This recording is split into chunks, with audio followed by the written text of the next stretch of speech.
Yo, what's up, dudes? It's Sunday morning. Thought I'd make a little short video on the actual streaming setup that you guys have been requesting, and yeah, let's take a look.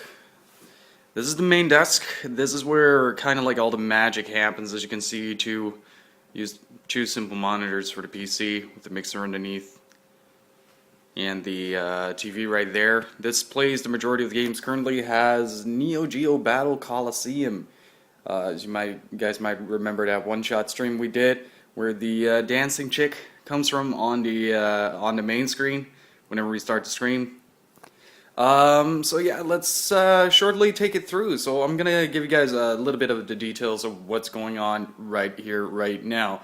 So to start first, this is where the magic happens. This is the machine that actually plays all the that broadcasts. This is my streaming machine. I have another machine right here. This one isn't plugged in at the moment with my Dreamcast arcade stick on top of it. This one is generally used for PC exclusive gaming or like the more how do you say it?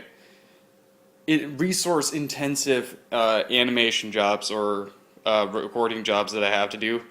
Down here we have a bin with spare cables, controllers, and a whole lot of other crap. You can actually see my old audio interface. We'll get to that later. I mainly use this for capturing my voice and directly broadcasting it into the stream, but we have a better setup right now. So this is just a simple cabinet. It's filled to the brim with spare cables, USB stuff, chargers, controllers, and stuff. Actually need to get a second one of these because this one's full. So here you have the magical microphone. Sorry about the backlight. This is a Rode NT1A condenser mic. Now, why is this mic so good? Well, it's mainly because it has a complete dead zone over here, so I can use the audio from the TV without having to think about the consequences of whether or not this one's going to capture it. I really need to crank up the volume on the TV in order for this to fully capture it. Yeah, so pop filter filters out majority of like breathing and small clicks and I know, like the sound of saliva in your mouth. It's a really sensitive mic, but the pop filter takes out the majority of it. So this one goes to my mixer. This one's actually fairly recent. The Running Man 32-bit FX. It's a pretty good 5-track mixer. I mean, full control over everything.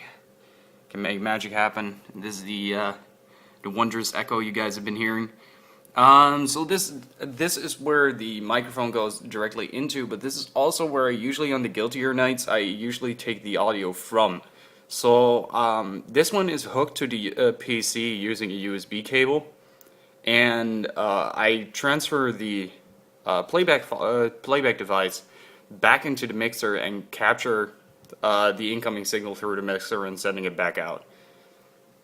A little bit complex stuff.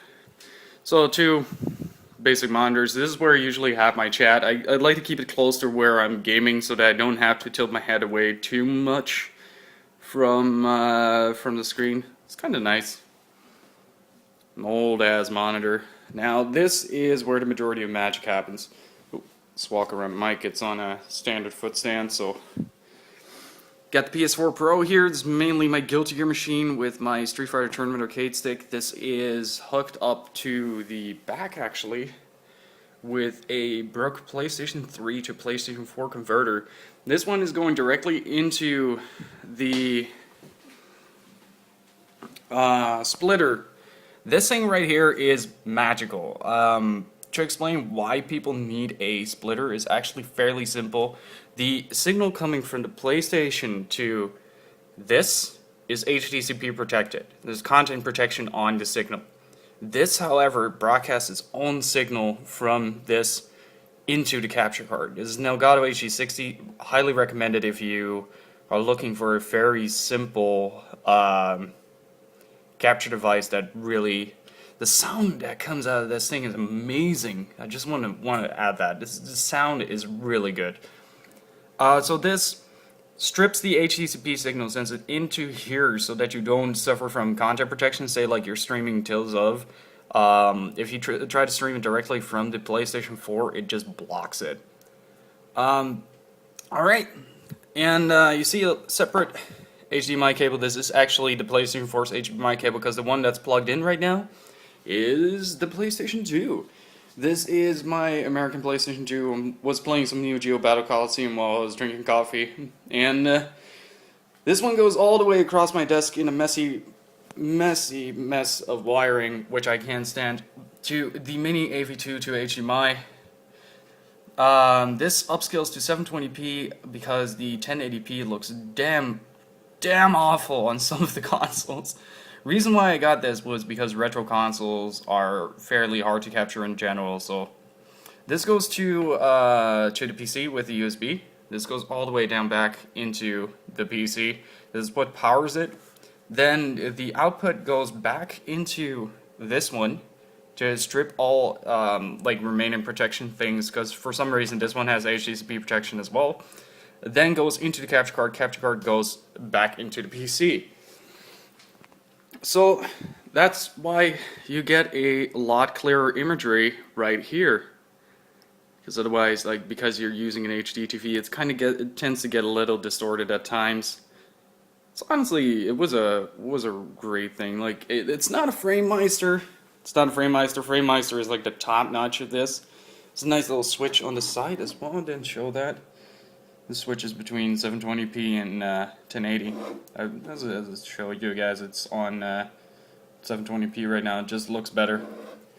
So yeah, that's pretty much it for the stream setup. Like, for 99% of the streams that we do, we use the original hardware unless it's like extremely impossible to capture. So we got the American PlayStation 2 here, but over here we have the console cabinet. These are the consoles that I frequently use for the stream. So we got the Dreamcast right over here, PlayStation 3, an Xbox Classic. Can't have an Xbox Classic without Jet Set Radio Future, so go get on that shit, dudes. My Pikachu N64. It's a great console, by the way. The SNES still has the Mega Man from the Fan Friday in it. GameCube, Wii U, that is my PAL PlayStation, and up top it's my Japanese PlayStation 2. So yeah, and I kind of had to decorate, of course. We got some nice collectibles over here. Of course, the Metal Gear HD Collection Limited Edition and the Premium Edition for Metal Gear Solid 1. Really nice stuff. And this is the PlayStation TV. So whenever I need a console, I basically just grab it from this cabinet and put it on my desk and plug it in. It's basically the best way that I felt like I had control over what goes where. So yeah, hope this setup video helps a little bit. It's a little bit impromptu, so I might actually do a more detailed video later along the line when I got this all completely sorted out. So yeah, hopefully you guys enjoyed it, and I'll see you guys on the next stream, alright? Have a good one, dudes. Bye-bye.